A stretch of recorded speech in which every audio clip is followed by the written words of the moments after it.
Hey everyone, Gaijin Goomba here. After 2 long years and hundreds of requests, I finally actually found something worthy of cultural dissection in Minecraft. Nope, not quite. Getting warmer. There you go.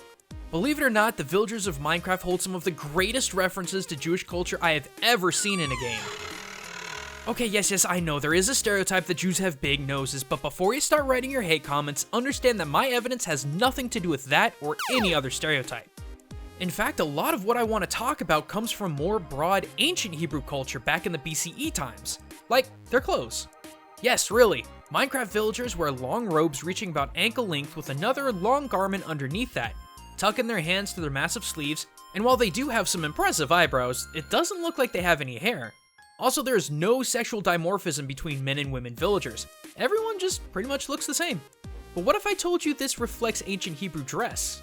Hebrew folk from back in the day had a fairly homogenized but very particular way of wearing clothes. See, modesty was and still is a pretty big deal, to the point that even mid-calf tunic underwear was considered naked. Therefore, Hebrew garments were long and layered, starting with the above-mentioned undergarments, a large volume sleeve tunic that went down to the ankles, all held together by a belt, and then finally a mantle or cloak that acted as a sort of top coat. Seems kind of familiar, right?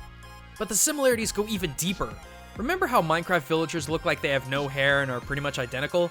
Well, I believe that's an association with Hebrew dress as well. See, while there were some exceptions, women followed the same dress laws as men did, long multi-layered robes that were ankle length. And not only that, but both men and women traditionally had head coverings hiding their hair for modesty purposes. This may very well explain not only the homogenized look of the villagers, but the lack of hair may be a sort of symbolism for these headdresses. After all, when everyone covers their heads and wears super long, multi-layered robes, it's easy for everyone to look the same, and for modesty reasons, that was kind of the point. Villager architecture also shares a lot of similarities when it comes to Hebrew culture. I mean, first of all, some of the square homes in the desert village biomes remind me a whole lot of lower city housings in ancient Jerusalem, but check out the desert temple. People are saying that it's supposed to be a pyramid, but I kid you not, it looks far less like a pyramid and far more like a synagogue. More specifically, synagogues of the Moorish revival style.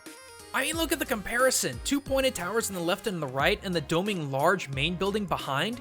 I know there are other styles of synagogues that are more roof-pointed and tall, but so are the villager churches in the other Minecraft biomes. Comparing the front of the Minecraft church with a more modern-style synagogue like the Eldridge Street Synagogue in New York built in 1887, they're both very tall, broadly point on the roof, and possess a centralized window. And if you think that was the clincher, prepare to be surprised, because the greatest thing linking Minecraft villagers to Jewish culture are the golems. Yes, golems are in fact of Jewish origin, but unlike the iron golems of Minecraft, Jewish golems are clay, unfinished living beings and in most scenarios resemble a man. The most famous golem story I could find involved Rabbi Low of Prague in the late 16th century, who created a golem to defend the Prague ghetto from anti-Semitic attacks and riots.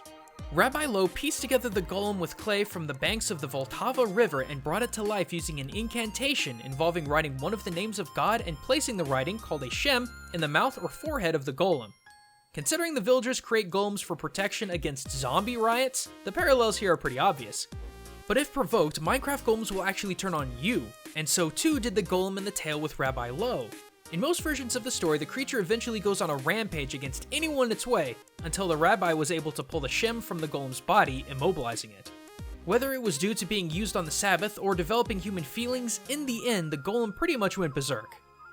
As with any theory, the Jewish connections to Minecraft's villagers may very well be coincidental, but I think there's more to the villagers and their community than meets the eye.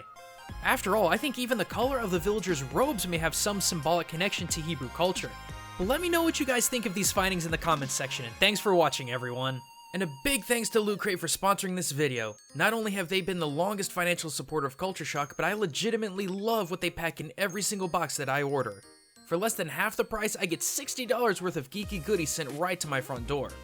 My DX box theme of Antihero brought with it a Deadpool sunglasses hard case and art print, the graphic novel of Preacher Volume 1, a die-cast model of Headshot and super adjustable belt from Suicide Squad, and finally my favorite item, a light-up display of Handsome Jack's mask from Borderlands 2.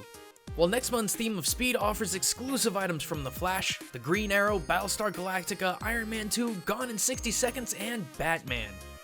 So if you're interested in getting some unique geek gear and really support my show at the same time, head on over to lootcrate.com/culture and input the code culture at checkout to get 10% off your purchase. But don't wait long because this deal ends September 19th at 9 p.m. Pacific. And if you're looking for even more Minecraft theories, check out Matt's video talking about how the highly volatile creepers can and do exist in our world. Or click here to head to my channel to learn the unseen consequence of culturally censoring games. And as always, be sure to subscribe for even more gaming theories. But until next time everyone, this is Gaijin Goomba signing out.